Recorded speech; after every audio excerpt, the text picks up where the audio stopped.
तो मेरी कविता कुछ इस प्रकार है। कविता का शीर्षक है वो है गाली के हकदार। जैसा कि अभी बताया था, जो करते हैं नारी पर हिंसा और अत्याचार, जो करते हैं नारी पर हिंसा और अत्याचार, है सिर्फ वो गाली और लात खाने के हकदार। जीने का भी उन्हें अधिकार नहीं है, बचा उनके लिए कोई उपकार नहीं। जीने का भी उन्हें अधिकार नहीं है, बचा उनके लिए कोई उपकार नहीं है। करते हैं जो स्त्रियों का अनादर, करते हैं जो स्त्रियों का अनादर, है नहीं किसी के वो भाई और दादर। कुत्तों की जाति से भी बदतर है वो, देश के लिए सबसे बड़े कट्टर हैं वो। कुत्तों की जाति से भी बदतर है वो, देश के लिए सबसे बड़े कट्टर हैं वो। यूं तो कुत्ता भी एक वफादार होता है, यूं तो कुत्ता भी एक वफादार होता है, उस वफादारी के धूल में उड़े एक पत्थर है वो।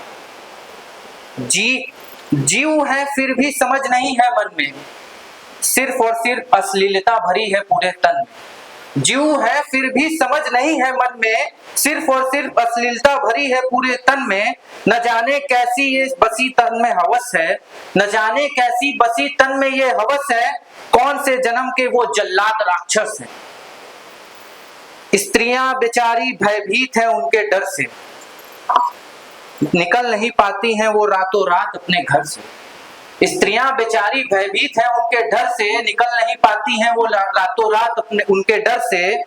ऐसे लोग सिर्फ एक क्रूर से बेशुमार, ऐसे लोग हैं सिर्फ एक क्रूर से बेशुमार, है नहीं है वो सिर्फ गाली और लात खाने के हकदार, है वो सिर्फ गाली और लात खाने के हकदार।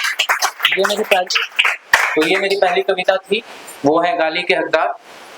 अब एक गजल है जो मैंने लिखी है, वो मैंने अपनी भावनाएं को ही व्यक्त किया है, सुनिएगा। तो गजल की शुरुआत कुछ इस तरह से है। उम्मीद नहीं है किसी से कि कोई मेरा हाल पूछ जाए, उम्मीद नहीं है किसी से कि कोई मेरा हाल पूछ जाए। मासूम क्यों हूं बस आए और एक सवाल पूछ जाए।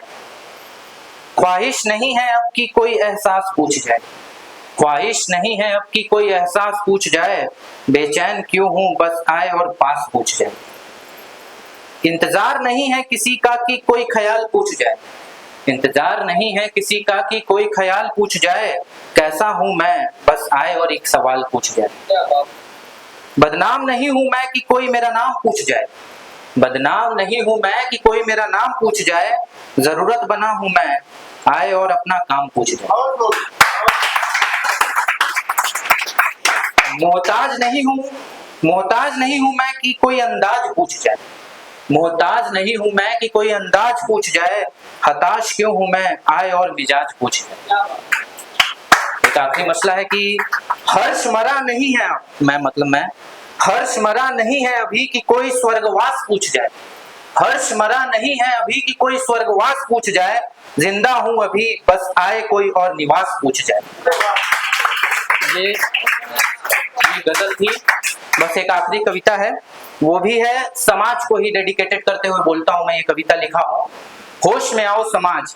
जैसा कि आजकल भेदभाव बहुत ज्यादा बढ़ गया है, एक धर्म दूसरे धर्म के प्रति बहुत ज्यादा अपमान कर रहे हैं, मार रहे हैं, काट रहे हैं, तो उसी पे लेके मैंने एक कविता लिखी है, होश में आओ समाज। तो सुनिएगा। असभ्यता को त्याग अब तो सभ्य बन जाओ समाज, असभ्यता को त्याग अब तो सभ्य बन जाओ समाज। कब तक बेहोश रहोगे अब तो होश में आओ समाज। भ्रष्ट बुद्धि का ताला खोल चाबी कहीं फेंकाओ समाज, एक सबको मानोगे कसम ये तुम खाओ समाज। भ्रष्ट बुद्धि का ताला खोल चाबी कहीं दूर फेंकाओ समाज, एक सबको मानोगे कसम ये तुम खाओ समाज। नहीं करोगे भेदभाव समाज को ये समझाओ समाज, नहीं करोगे भेदभाव समाज को ये समझाओ समाज। कब तक बेहोश रहोगे अब तो होश में आओ समाज। कब तक मानोगे खुद को कस्बे का राजा, कब तक बजाओगे अपने गुणगान का बाजा। कब तक मानोगे खुद को कस्बे का राजा, कब तक बजाओगे खुद का गुणगान का बाजा। छोड़ इन बाजों को कभी एकता यंत्र भी बजाओ समाज, छोड़ इन बाजों को कभी एकता यंत्र भी बजाओ समाज।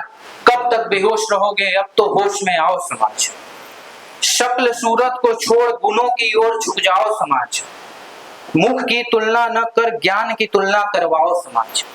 शक्ल सूरत की छोड़ गुण की ओर झुक जाओ समाज, मुख की तुलना न कर ज्ञान की तुलना करवाओ समाज, कामयाबी पर किसी की जश्न तुम मनाओ समाज, कामयाबी पर किसी की जश्न तुम मनाओ समाज, कब तक बेहोश रहोगे अब तो होश में आओ समाज। और अंतिम है कि जाति प्रजाति को छोड़ ख्याति की ओर झुक जाओ समाज, भेदभाव का रास्ता छोड़ एकता की ओर मुड़ जाओ समाज, कि जाति प्रजाति को छोड़ ख्याति की ओर झुक जाओ समाज, भेदभाव का रास्ता छोड़ एकता की ओर मुड़ जाओ समाज, ताशाओं की गूंज एक होकर तुम फैलाओ समाज, ताशाओं की गूंज एक होकर तुम फैलाओ समाज, कब तक बेहोश रहोगे अब तो होश में आओ समाज, कब तक बेहोश रहोगे अब तो होश में आओ समाज। धन्यवाद।